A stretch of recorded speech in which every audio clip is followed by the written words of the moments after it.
Chemistry class 10 बाब 3 सबक 7 नामियाती मुरकबन जा इस्तेमाल यूज़ेस ऑफ ऑर्गेनिक कंपाउंड्स या केमिस्ट्री उस्ताद नज़ीर चन्ना अवांखे सिंध ऑनलाइन स्कूल में भली कार असां जजो के लेक्चर जो मौजू आहे यूज़ेस ऑफ ऑर्गेनिक कंपाउंड्स नामियाती मुरकबन जा इस्तेमाल uses of organic compounds No doubt, thousands of organic compounds are synthesized naturally by animals and plants.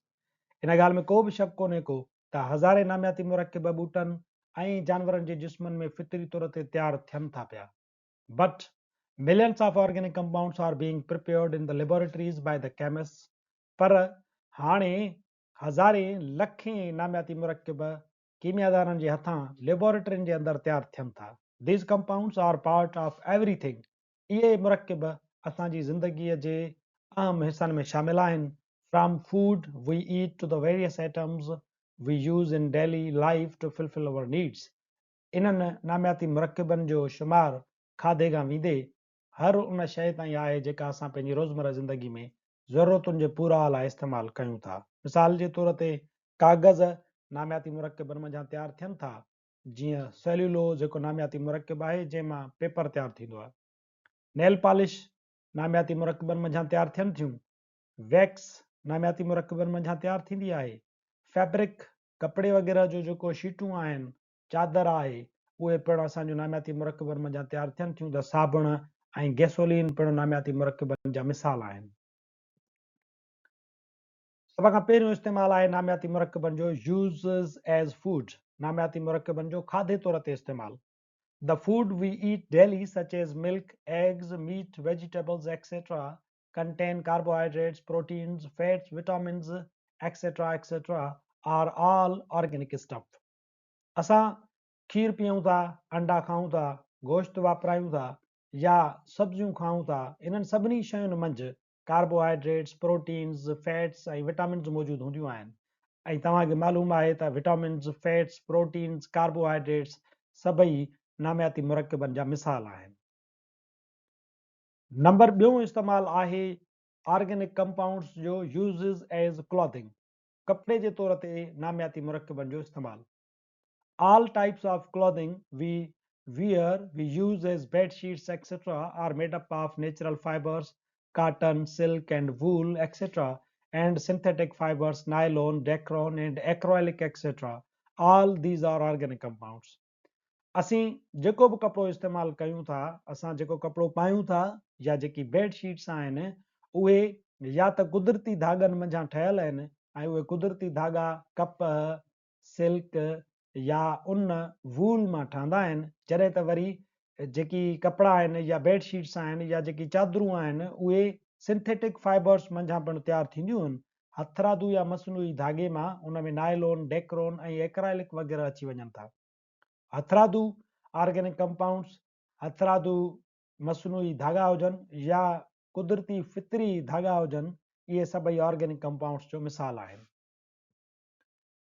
टियों ऑर्गेनिक कंपाउंड्स जो इस्तेमालु आहे यूज़ेस एज़ हाउसेस. घरनि में ऑर्गेनिक कंपाउंड्स जो इस्तेमालु यानी जेका तामीर थिए थी उन में. Would is cellulose. काठ उहो सेल्यूलोज़ आहे ऐं सेल्यूलोज़ पाण जेको आहे नेचुरली सिंथेसाइज्ड ऑर्गेनिक कंपाउंड आहे. It is used for making houses and furniture of all kinds. इहो सेल्यूलोज़ ई आहे जंहिं मंझां काठ ठहियल आहे ऐं काठ असांजी घर जी इमारत तोड़े फर्नीचर, हर क़िस्म जे फर्नीचर में इस्तेमालु थींदो आहे. हिकिड़ो ॿियो इस्तेमालु आहे uses as fuel.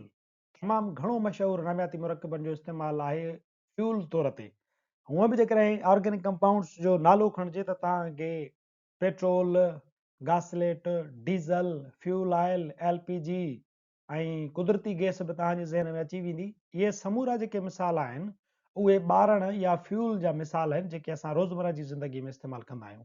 The fuels we use for automobiles and domestic purposes are coal, petroleum and natural gas.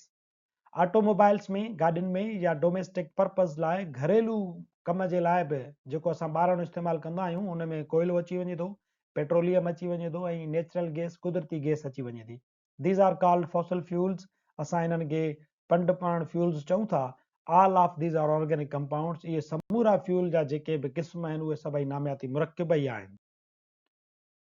दवाउनि जे तौर ते नामियाती मुरकबनि जो इस्तेमालु large number of organic compounds naturally synthesised by plants are used as medicines by us. कुदरती तौर ते ॿूटनि में जेकी बि नामियाती मुरकब तयारु थियनि था या पैदा थियनि था उन्हनि खे असां दवाउनि तौर ते इस्तेमालु कयूं था पिया। Most of the life saving medicines and drugs such as antibiotics are synthesised in laboratories. ऐं वरी जेकी ज़िंदगी खे बचाइण वारियूं दवाऊं आहिनि मिसाल जे तौर ते जीअं एंटीबायोटिक्स वग़ैरह आहिनि उहे समूरियूं लेबोरेटरीज़ जे अंदरि तयारु कयूं वञनि थियूं ऐं इहे एंटीबायोटिक्स या लाइफ सेविंग जेके मेडिसिन्स आहिनि उहे पिणु असांजे ऑर्गेनिक कंपाउंड्स जो मिसाल आहिनि। टाइप्स ऑफ ड्रग्स में एंटासिड्स अची वञनि था, ट्रंकोलाइज़र्स आहिनि, एंटी माइक्रोबियल्स आहिनि, एंटी फर्टिलिटी ड्रग्स आहिनि या एसिडिटी जे ख़िलाफ़ एंटी एसिड्स तव्हां खाओ था, एंटी हिस्टामिन खाओ था।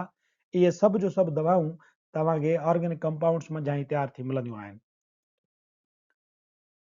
थोरो इस्तेमालु आहे आख़िरी इस्तेमालु ऑर्गेनिक कंपाउंड्स जो, उहो आहे यूज़िस एज रॉ मटीरियल। ख़ाम माल तौर ते जेकी बि मुरकब तव्हां इस्तेमालु कंदा हो जिन मंझां वरी ॿियूं शयूं ठहंदियूं आहिनि जीअं रबड़ आहे या पेपर आहे, इंक आहे, दवाऊं आहिनि, रंग आहिनि, वार्निश आहे, इहे सभई जेकी बि ख़ाम माल तव्हांखे मिले थो पियो उहो सभई ऑर्गेनिक कंपाउंड्स मंझां ई तयारु थियलु हूंदो आहे ऐं उन्हनि मंझां ई वरी ॿियूं शयूं तयारु थींदियूं आहिनि।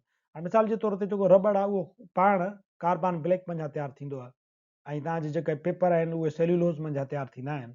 इहे वरी इन्हनि मंझां ई वरी अॻिते हली करे ॿियूं शयूं पिणु तयारु थियनि थियूं। तंहिंजे करे असांजो ऑर्गेनिक कंपाउंड्स रॉ मटीरियल तौर ते पिणु इस्तेमालु थियनि था पिया। असांजो जेको लेक्चर पुॼाणी ते पहुचे थो, वरी हाज़ुर थींदासीं नए लेक्चर सां गॾु। तेसिताईं ॾिसंदा रहो सिंध ऑनलाइन स्कूल।